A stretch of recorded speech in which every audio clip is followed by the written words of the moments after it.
Let's go.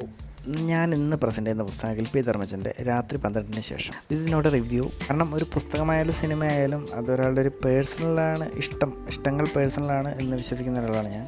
ഈ വീഡിയോയിൽ സ്പോയിലറുകളൊന്നുമില്ല. ഒരു രാത്രി 12 കഴിഞ്ഞ് വീട്ടിലേക്ക് കാർ ഓടിച്ച് മടങ്ങുന്ന വനിതാ സേവർ എന്ന് പറയുന്ന യുവതിയാണ് ഈ കഥയിലെ കേന്ദ്ര കഥാപാത്രം.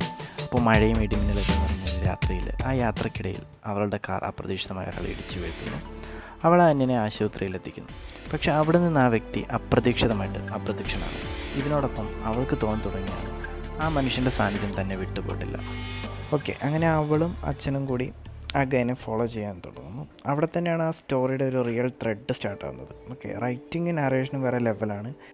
ഫോളോ ചെയ്യുന്ന ആളെ ചുറ്റിപ്പറ്റിയിട്ടുള്ള ഒരു ഒരു ക്രൈമായിട്ടുള്ളൊരു ത്രെഡും അങ്ങനെയുള്ള നരേഷൻ അത്രയ്ക്ക് സിനിമാറ്റിക്കാണ്. Feel like a movie frame by frame. If you love fiction plus powerful writing, ഈ ബുക്ക് ഉറപ്പായിട്ടും ട്രൈ ചെയ്യണം. ഒരു nice അറ്റംപ്റ്റാണ്.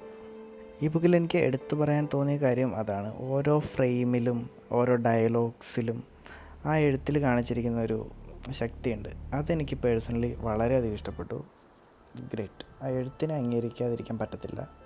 Okay guys, thank you for watching. So വായനയിലാണെങ്കിലും എഴുത്തിലാണെങ്കിലും സിനിമയിലാണെങ്കിലും എല്ലാത്തിലും പോസിറ്റീവ്സ് ഉണ്ട്, നെഗറ്റീവ്സ് ഉണ്ട്. So spread positives. നെഗറ്റീവ്സ് ചോദിക്കുന്നവരോട് മാത്രം പറയാം, എല്ലാവരോടും പറയേണ്ട കാര്യമില്ലല്ലോ.